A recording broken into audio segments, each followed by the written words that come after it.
Hello, welcome back. This is our fall semester Show What You Know. We're just going over some of the problems that we've done over the last couple of months, just kind of giving a little bit of extra help explaining to them. So we're going to go through. In the previous video we did some division that is shown as fractions. We're getting used to writing them, seeing them as a fraction first. In this 3 and 4 we're going to be performing our order of operations. We have a specific tier system that we're following. The first one is parentheses, second is exponents, third is multiplication and division. If both of them are together in the same problem, you're going to work them from left to right. So that doesn't mean you're going to do multiplication first because we've written it as multiplication and division. You're going to work whatever comes first. And then addition and subtraction, also the same thing. So those are the different tiers that we have, which just means that when you see them, you're going to say, okay, based on our tier system, which are we going to work first? And you're going to see what we're talking about here. So in the case of number 3, we have a few different things going on. We just ask ourselves, the best thing to do is just to ask yourself going into it, do we have any parentheses? Oops, sorry. Do we have any parentheses? And the answer is yes. In the parentheses, we have 9 minus 1 times 3. Now the kicker to this one is that you have to take out what's in the parentheses first. You're not going to be working with the divided by 2. And you're going to work what's in the parentheses. But we have an order of operation within the parentheses itself. No big deal. So now we have to ask ourselves, within the parentheses, is there another set of parentheses? No. Is there any exponents? No. Is there any multiplication or division? Yes, there is a multiplication. In that case, it is, 1 times 3. 1 times 3 is 3, but we didn't use all of the problem. We did not use the 9 minus, so we're just going to come down here and we're just going to put that back in, okay? So whatever part of the equation that you don't use, you have to rewrite that. Okay. And then we have now 9 minus 3 very easily is 6. But we did not use the division problem. So we have to rewrite that and we are left with 6 divided by 2. 6 divided by 2 is, of course, 3. Now, let me erase this though very quickly, and I want to show you another way that you can work this while still keeping everything in the parentheses. So I'm going to go back up. And I want to still show everything in my parentheses and what we're going to work with. So I want to work the whole problem, showing the entire problem as I work through it. So to do that, I know that I have to work what's in my parentheses first. And within the parentheses, I need to bring this down and I need to decide inside the parentheses which one is going to go first. So I'm going to rewrite my entire equation. And I'm going to say within my parentheses, am I going to work my multiplication or am I going to work my subtraction? I'm going to work my multiplication first. So in doing so, I need to work this, but I'm going to rewrite the whole problem around it. So I'm not using the parentheses or the 9 minus. I did say that 1 times 3 is 3, and then I have to follow up by writing the rest of my problem. So I used the 1 times 3, but I didn't use any of the rest of it. Notice I've kind of color-coded that. So I continue to write my equation all the way through, but I have to make sure that I'm just working one step each time. So now I can just work what is in my parentheses, and that is the 9 minus 3, and I'm going to get 6. But I did not use my divided by 2, so I have to include that in my answer. And then now 6 divided by 2 is 3. Okay, so you can work it 2 different ways. I like to show my problem the entire way down. Some people like to kind of pull parts out and work them and bring them back in. If you're pulling parts out and you're writing it separate from the full equation, make sure that you're paying attention to what you're leaving behind, because a lot of times you'll get to working and you'll forget to put it back in and work a part of the problem. So for 72 divided by 3 plus 6 plus 2. Again, here's my, oops, sorry. My screen is, I'm going to erase this real quick.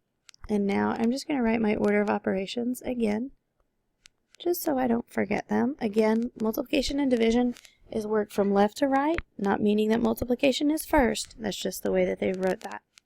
Okay, so I like this setup because I can easily just number what order I have to work everything in. So I know that I have to work what's in my parentheses first.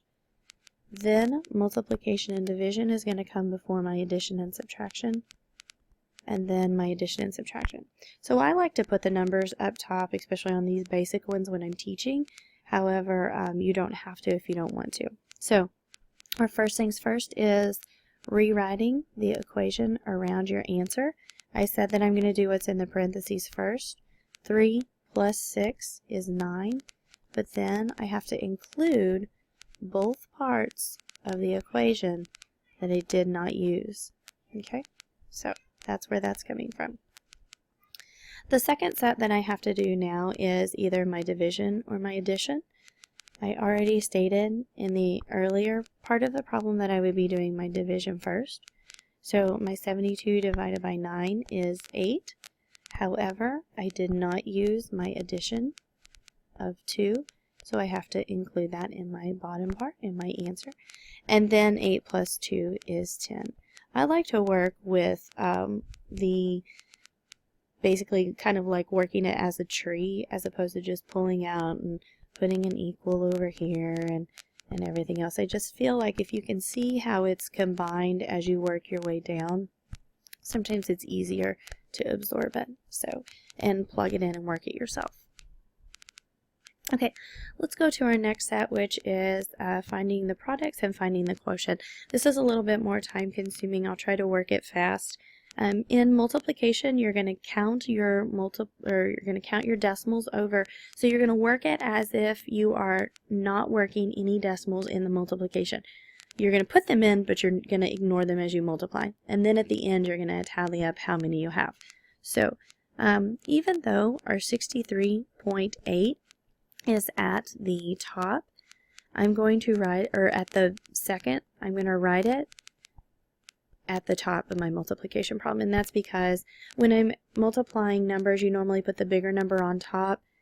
In this case, 63.1 is the bigger number, but when you're dealing with decimals, you want to put the number of place values up top. It'll just make it easier. So I'm just going to multiply,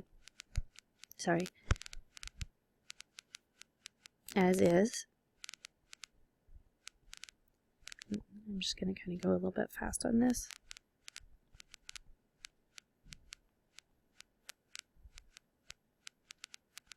And then I'm going to add those, and I get 7, 5, 6, 9, and 2. I would suggest using your grids here for each one of your numbers, but since I've kind of wrote it on the left and I'm running out of room and I'm trying to work it quickly, I did not follow that. Now we have to count over. I moved one place here. I moved one decimal over here from that place value.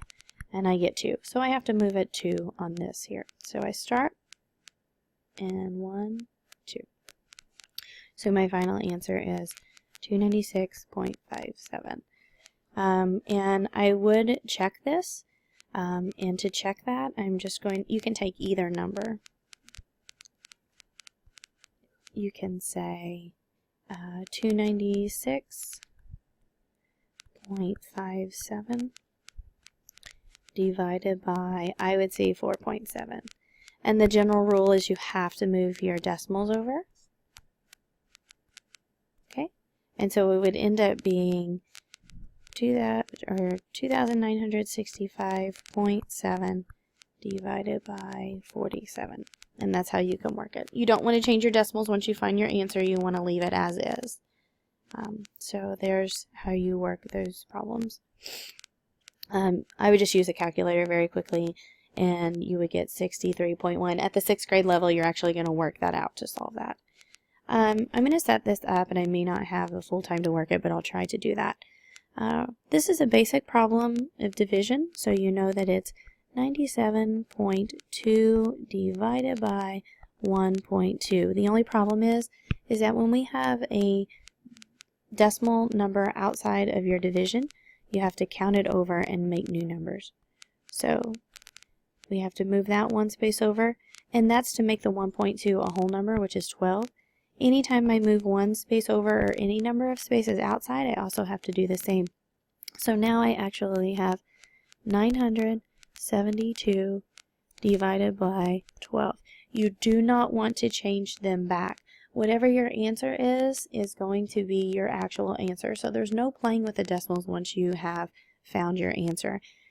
For time's sake, I'm just going to kind of work this quickly. I know that 12 does not go into 9, but it will go into 97. So I'm just going to start with a 9. And I know that it's going to be more, and then I'm going to have to go back down. And if you have to baby step it, you can baby step it. So if that means that you work 12 times 9 and that's too big, and then 12 times 8 and that's too big, and then you go back down to 12 times 7, that's fine. You can do all of that. I actually get 96 here. So I'm going to subtract, bring my 2 down. Luckily, it works out nice. 1 times 12 is 12. I subtract here, and I get 0. All I have to do now is I have to multiply my answer to check by my smaller number, which is 1.2. Oh, sorry. Not 1.2. In this case, you have to use the 12. I apologize, because that's what you found for that.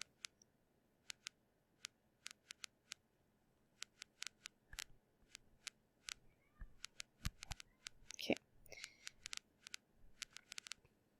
So I'm just going to do the short version here, and I get 972. So let's just say, just to double check though, let's just say that I wanted to use the 1.2. You can. You're still going to get the same answer, but you do have to move your decimals over in the end. So whatever way you want to do that, in this case I have to move my decimal over to 97.2. Regardless, I still get the correct answer, and so my answer is going to be 81.